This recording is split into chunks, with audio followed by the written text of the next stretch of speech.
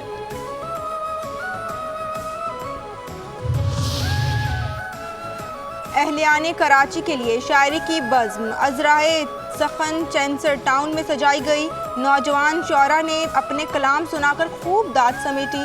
عمیر نجمی، تہذیب حافی، علی زریون نے اپنے اشعار سے محفل کی رونقیں بڑھائیں، ادبی نشست کو کشت زعفران بنایا۔